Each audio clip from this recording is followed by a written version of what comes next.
I don't expect Joe Biden to attract, huge crowds, but you anticipate that Donald Trump will. I mean, that's sort of his core brand proposition. And I'm the no drama guy. I'm the no drama guy. Only apparently 6,500 was that according to the Vegas police? 6,900. 6,900. Yeah. Oh, well, in that case, see, so much more. But yeah, per the Vegas Metro Police, yeah. I mean, $6,900. That's not a lot of people. Yeah. For an event that they'd been hyping quite a bit. Nevertheless, here's Donald Trump, and apparently he can't get good help anymore. To see me, they say a truck going to California. They like that. Tell them to make the microphone louder. Terrible. Yeah.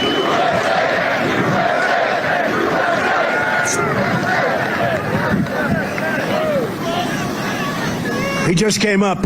Are the teleprompters not working, sir? Not even a little bit. Great job. And then I don't pay the company that does it, right? And then I end up with a story Trump doesn't pay. I don't pay contractors that do a shitty job. And that's a shitty job. That's a shitty job. Pause it for 1 second. Let's be clear. I've seen threads about this. He didn't pay any of the venues that he was at last time around, which is why all his venues now are not they're in inconvenient places and more like public places where, because he burnt all the people he did the venues for before. And we should also say that the contractors that he has stiffed seem to range from the best to the worst. Like, he stiffs everybody. Oh, it's notorious this area. I just saved my campaign a bunch of money by announcing I'm not going to pay these guys. Doing a bad job by charging me money. Is that legal? That just if you make some independent assessment that the contractor's doing a bad job, that you can just decide not to pay? Sue me. Sue me. Talk about that. All of the conservatives talk about freedom of contract. Freedom of contract. Well, I'm assuming he signed some contracts with said contractors, and the contract says you got to pay the other half. I'm convinced. I'm confused, rather. Was it Biden or Obama or both that are basically they can't do anything without their teleprompter? Oh, well, both. Well, Biden more, but Biden? No, I didn't. Obama was very big. Yes, it was a huge talking. Is there any more on this where he's complaining about this? Go a little more, because then I want to get to what happens when he doesn't have his teleprompter. And that's a shitty job. That's a shitty job. You can't read a word. But you know what? It usually ends up that the speech is better. It's crazy. Then they say, oh, isn't it terrible? Trump takes advantage of his No, I take great. When I have a good contractor or a subcontractor, nobody gets paid faster. But when I have contractors that do this kind of work, you can have them. Could you imagine if Biden was up? He's no... wait, what's he saying? Can you imagine if Biden's up here? What would he do if he had with the teleprompter? He's the worst I've seen. But could you imagine if the teleprompters went off? Here's Biden.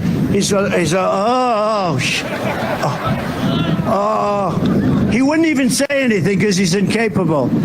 He'd probably go pause, pause. How about when he's reading the teleprompter and then they say pause, meaning, maybe you'll get about 3 people clapping. And he goes, pause. No, he'd just walk off the stage like this. Oh, teleprompter. Oh. Okay. All right. Let's cut to Donald Trump. Moments later, Donald Trump without a teleprompter. Here he is, really getting eloquent.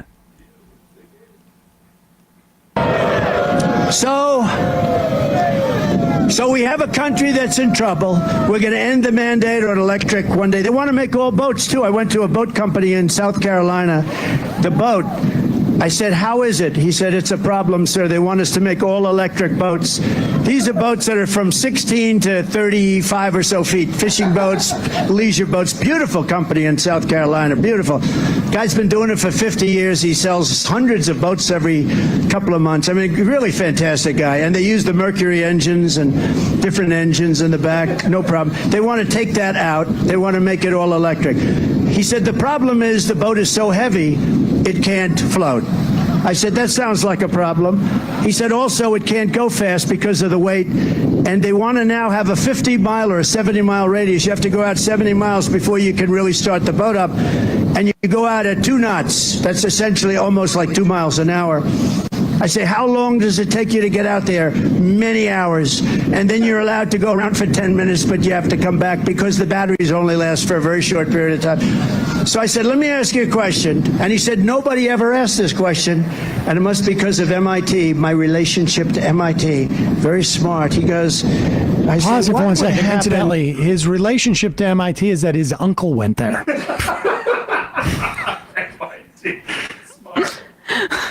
His uncle went to MIT. And so that's why it's sort of an engineering question I have, because my uncle went to MIT. This is the guy that thinks magnets stop working when you pour a little water on them. Oh, you drop the magnets in the water, it doesn't work. And here's his concern. Remember now, we're in the ocean. Oh. Question. And he said, nobody ever asked this question. And it must be because of MIT, my relationship to MIT. Very smart. He goes, I say, what would happen if the boat sank from its weight and you're in the boat and you have this tremendously powerful battery and the Now battery just pause it for 1 second. I mean, just now, I know he's just creating a hypothetical. But my sense is that you would have, the boat doesn't just sink like this because of the weight. Be an engineering issue. They probably would test that out before they went out in the boat. Now, maybe in his scenario, there's like extremely high seas and it takes on water. Mm-hmm. So then, because it's taking on water, because it's lower in the water because of the heavy battery, then it sinks just like this. Like this is the way that the boat sinks, just like this. Go ahead. This tremendously powerful battery, and the battery's now underwater, and there's a shark that's approximately 10 yards over there. By the way, a lot of shark attacks lately. Do you notice that? A lot of shark. I watched some guys justifying it today. Well, they weren't really Can you that pause it? angry. They Okay. bit off the... I'm sorry, but let's just point this out. This is the guy that last week said that climate change would create more beachfront property. Part of why there's an issue with sharks in areas that they normally wouldn't be is because the water temperature is increasing, and so sharks are migrating to areas that typically would have been too cold for them, but now they're warm, and so he doesn't seem to have much of an understanding. But We didn't talk about that at MIT Relatives Day. I watched some guys justifying it today. Well, they weren't really that angry. They bit off the young lady's leg because of the fact that they were not hungry, but they misunderstood who she was. These people are crazy. He said there's no problem with sharks. They just didn't really understand a young woman swimming now really got decimated, and other people too. A lot of shark attacks. So I said, so there's a shark 10 yards away from the boat, 10 yards, or here. Do I get electrocuted? If the boat is sinking, water goes over the battery, the boat is sinking. Do I stay on top of the boat and get electrocuted? Or do I jump over by the shark and not get electrocuted? Because I will tell you, he didn't know the answer. He said, nobody's ever asked me that question. I said, I think it's a good question. I think there's a lot of electric current coming through that water. But you know what I'd do if there was a shark or you get electrocuted? I'll take electrocution every single time. I'm not getting near the shark. So we're going to end that. We're going to end it for boats. Okay. Well, it sounds to me like in his world, you'd want to keep the electric boats to avoid the sharks. Yeah, I think it's like a failure of imagination. If I was on the boat and it was going down and I'm worried about other electricity, I would swim to the opposite end so the boat was between me and the shark. So if the shark tried to come get me, it would have to go through the electricity of the boat and the shark would die. The problem is that what happens probably with the battery is that it just shorts out. It doesn't because of the water. All the animals in the sea. It doesn't have a live current that's going to go through the water. The water is going to act as like a conduit between the negative and positive elements of the battery and short the battery out. Do you got an uncle that goes to MIT? I used to ride my bike past MIT, and I got a lot of stuff came in by osmosis. through osmosis.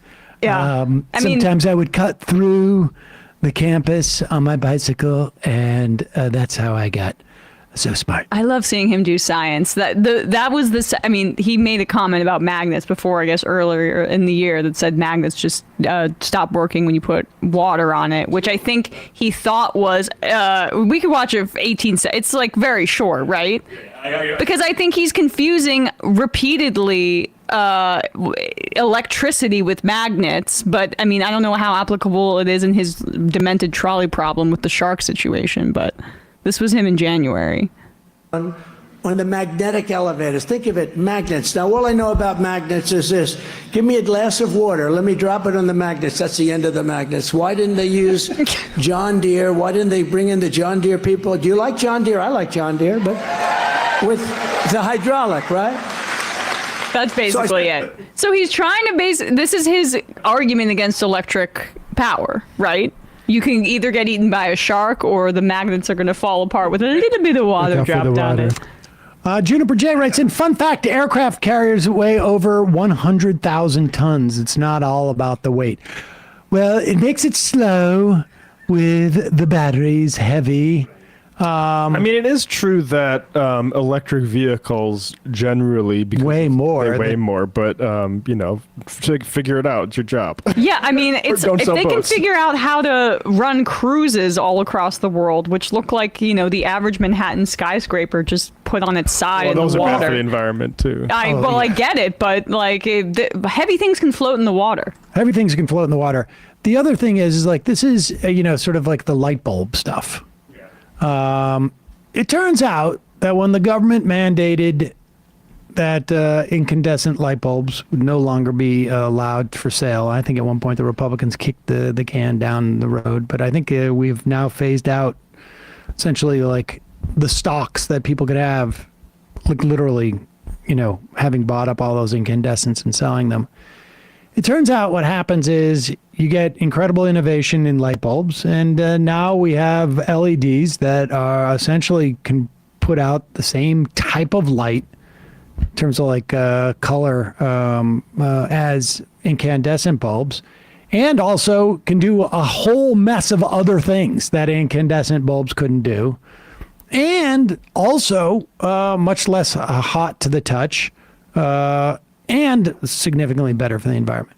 Can you imagine being a business owner and Donald Trump's being like, asking you about hypothetical shark attacks when your boat's sinking? Like, what do you do though? Do you pick the electricity or do you pick the shark? Great question. I've never been asked that, sir. These are the kinds of problems you have to deal You're very smart, sir. You're smart.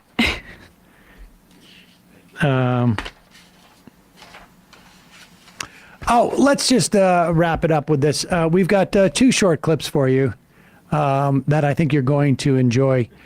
This one is from Donald Trump. This was just from, I think, yesterday. I don't know if this was like he was leaving Vegas. I think it was. And he knows that the cameras are on him.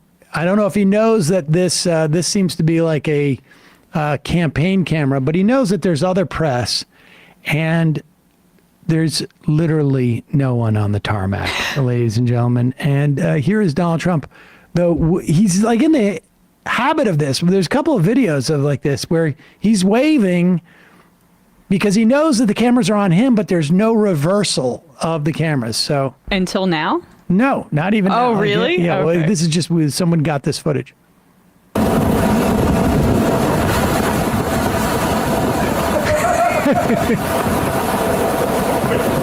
He's waving to everybody. There's nobody there. Oh, not a reversal, but we can see that there's no crowd on the exactly. tarmac. This is the angle. And then we have another one. This is from like a week or two ago. Saw this one. Similar This was wild. angle. This is coming out of like, I think, Trump Tower. And I don't know who keeps releasing these, but it's clearly somebody like in his party. Who's American hero. Yeah, here we go. See you later. Bye, everybody. I'm walking down the street of Manhattan. Okay, goodbye. Goodbye. Hey, everybody. Goodbye. There's no one there. Goodbye. I'm going to start doing that when I walk out of my apartment in the morning. Thank you. We do this. We do Thank you this very in the much. studio. Hey, everybody! Hey, thank you for your support. Oh, look at this guy. Hey. Look at this guy over there. Ah. All down on him. Hey. Got that. I got Joe right there. It's your. It's all the MR fans waiting outside That's just right. to say thank you for all you do. There's your moment of Donald Trump waving to nobody. I like that. It's symbolic. Hey, folks, don't forget to hit the subscribe button and check out our daily show. We do it every day at 12 p.m. Eastern for about 2.5 hours. We even take phone calls. You should check that out.